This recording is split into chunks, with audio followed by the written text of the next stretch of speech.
Okay, got the frame clean. What I want to do now,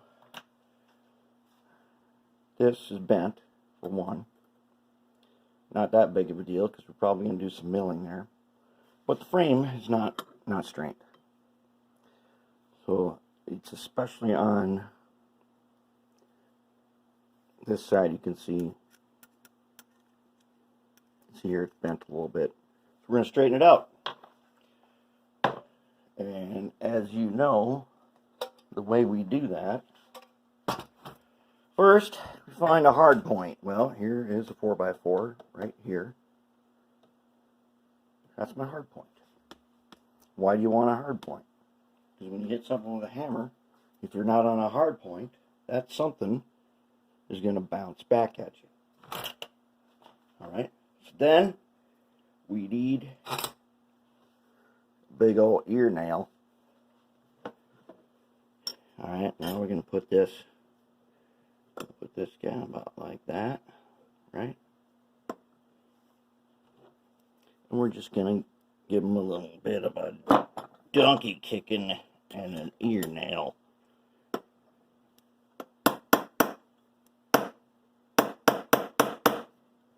Not too hard. It's not necessary. This is just zinc. Oh my. Looks pretty darn straight now. Looks pretty good. Let's get the other side. Okay. Remember, you don't need a bunch of force here, and don't try to take your big pliers and bend it, because if you do that, you remember what happened to when we took apart that Proto 2000 like last week? That's why we have to build an entirely new underframe, is because that zinc had passed and was super weak. You don't need to introduce stresses, and don't hit this thing super hard, because it's zinc. You can compress that metal pretty good. Okay, that's why I don't use you don't use the big ball peen on it. Look at that. Oh my, that's it's looking pretty good. Okay, let's go ahead and just a little more. Just a little bit more. If you can.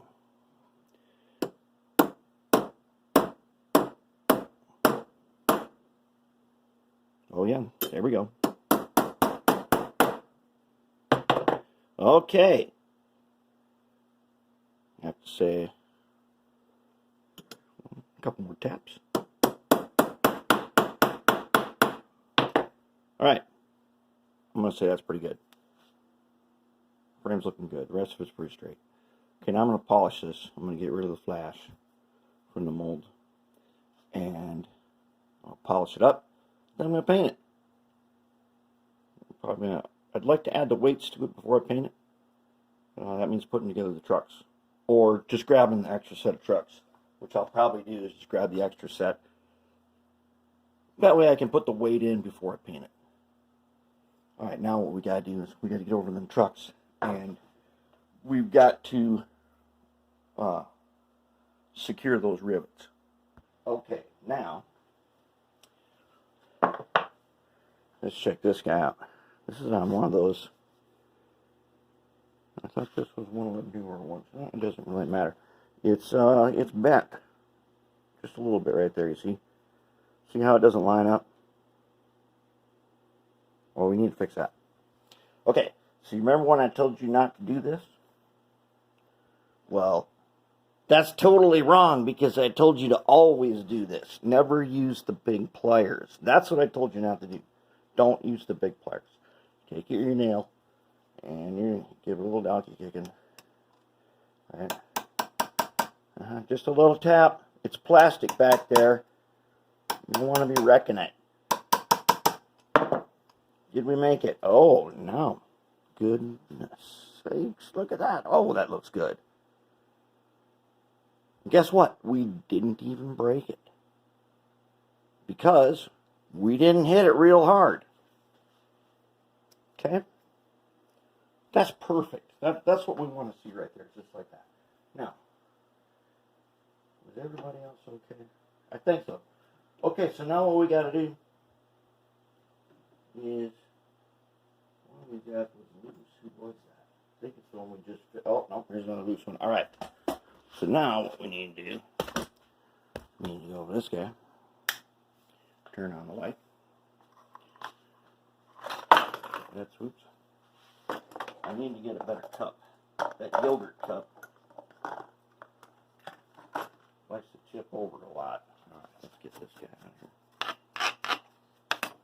here. Okay. What we want to do now, in your shop, one of the first tools you should always have is a drill press.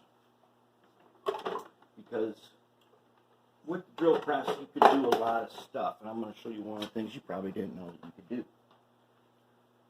And I'm not sure if the first time I saw this was on Marty's Matchbox makeovers.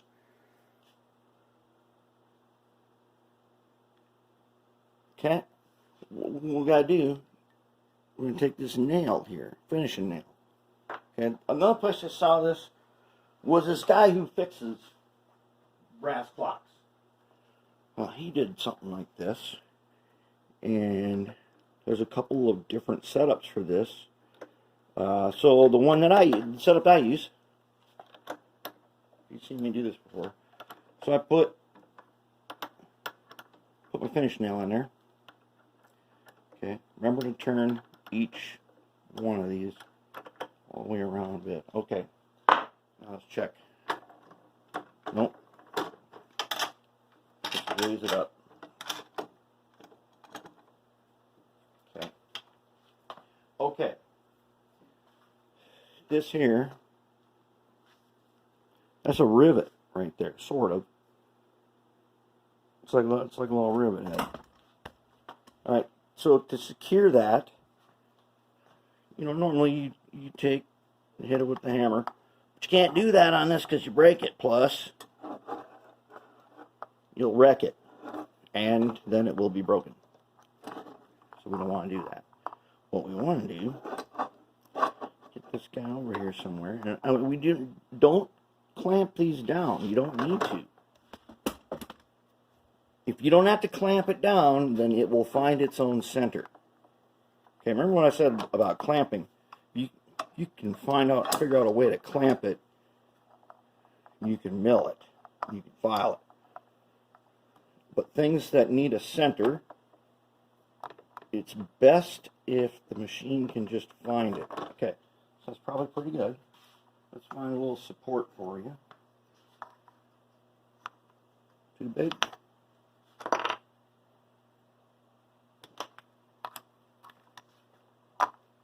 Okay, that's probably pretty good. Okay, now I've got this vise on here. Oh, you can't even see what I'm doing. Okay, let's try that again. Now, so I've got this so I can move it around on this table. Now, if I'm getting right there, I think I want to go just a little higher. Let's check this one. Nope, that's pretty good. Let's check. Let's see about this one. I think that's probably pretty good. And then I get on target.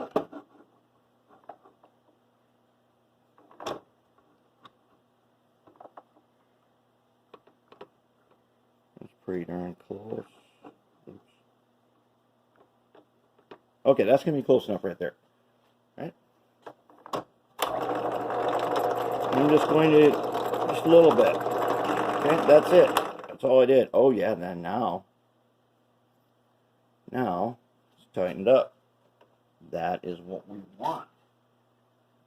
Now let's find that other guy that needs it. I think this guy needs it.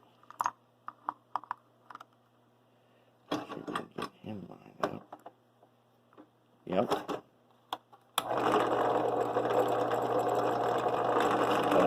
You're going to be able to see this better. And you can't see it because my hand is in the way. So let's go up higher. And Okay, then we're up higher, and then let's come down lower. How about that? Oh, how about this? There. Let's see if you can see now. Now look, just supporting it, and this piece of wood under here has got a bunch of holes from drilling. So there's a spot where I can, this part fit in one of these holes, and then I'll just move it around until it basically lines up, sort of. Once it gets going, it'll self-align, and then we will have what we want. So then I just need to touch it a little bit. Don't crank down on it, just touch it a little bit. Just like that. There. Now that's nice. Nice and tight. That's what we want. How about this one? No, good. How about this one? No, good. Okay. That's it. That's how we tighten up rivets on those. And so now we're ready to, well, we gotta do some polishing and then some painting. And then we can start, might be able to start putting some stuff back together.